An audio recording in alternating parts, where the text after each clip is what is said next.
Several queries popped up in my last video, and I wanted to address them today. They were really just about whether slow falling is even an effect that's worthwhile. Some of you guys asked whether slow falling is even good when you're using Elytra, because what it does could perhaps slow you down, so even though you're gliding, essentially, you won't even travel that far.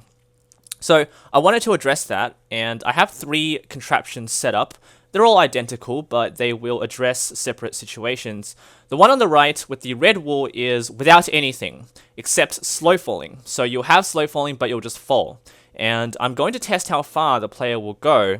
And you can already see some markers, which are approximations, because I've already done some testing myself. So here we go. What I'm going to do is stand on this, flick this lever, and just walk right off. And we'll see what the motion looks like. Just ignore this. This is just me falling back down. And that's how far the player went. So this is 10 blocks high, and I've traveled 12 blocks. So the ratio is 1.2 blocks per 1 block descending. So the inclination is, as you can see. Okay, so what I'm going to do now is put the Elytra back on. And now without slow falling, we'll see how far I'll go. So of course I'm going to jump off. And obviously it's not exactly precise, but I'm going to jump off and then press the spacebar to fly. So here we go. Not going to do anything. Elytra will do a little work for me.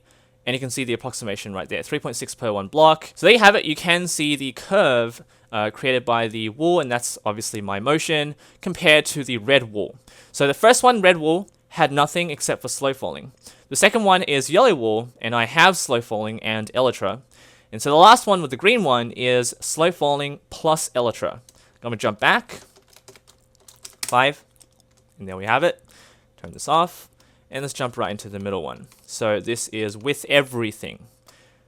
Click that. And jump right off. And I'll let that one fly for you guys to demonstrate exactly how far the player will go with Elytra and slow falling.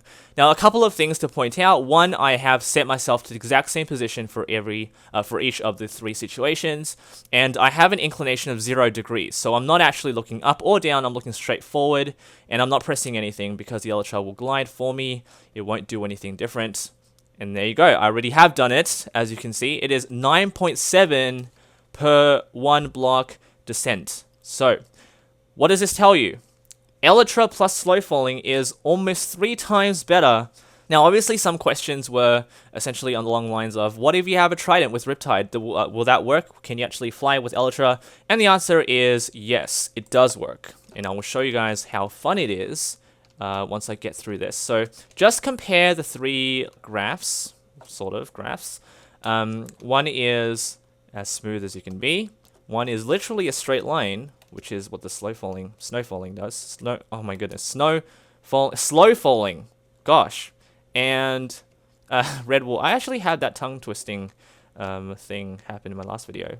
So the red wall is just a straight line right down without anything. So of course, if you would imagine, without slow falling and just dropping down would probably land you right here. But as you can see, just comparing the 3 situations, vastly better. So definitely try to use Elytra with slow falling when you can, because you will travel very far, and speed doesn't really matter here. Don't worry about that. You can have Tridents, which I'll demonstrate right now. Okay, so here is the other world, which I have set up as well. So this is just a normal world generation, nothing special here. And it is raining. I have slow falling, and I have a Trident with Riptide 3. So let's see what happens when I jump off and use it. I also have slow falling too. Okay, it's pretty laggy as I generate all the chunks. In fact, what I might do is just do that. I crash. In fact, I move so fast that the game cannot handle how fast I move. And luckily for you guys, this isn't actually a world crashing problem. You can get back into the world, like right now, and you'll be back to where you were before, even though the game has kicked you. Okay, so just bear in mind that you will travel very fast, and sometimes it is disorienting because you don't know where you are, because you're traveling so fast. And I don't have a special... Oh, crashed again. I don't actually have a special Riptide enchant here. If this is just 3. Okay, this is really bad. Didn't crash this much when I tried it before. Okay, I can't get back into the world. But just letting you know, I have traveled up to nearly 1,000 blocks in height, and so you will potentially run into this problem with slow falling with the Riptide 3 enchantment with your Trident while it's raining. Now, Mojang, I'm assuming, would have anticipated this and has a fix coming right up in the next snapshot, presumably. But just letting you know that this is an inherent issue. You can try this on a server. If Mojang hasn't fixed this, they definitely should. Anyway, just to answer your queries, in the previous video, leave a like, subscribe for more creative content and news updates, and hopefully the new snapshot will bring us dolphins, because we're still waiting. Take care.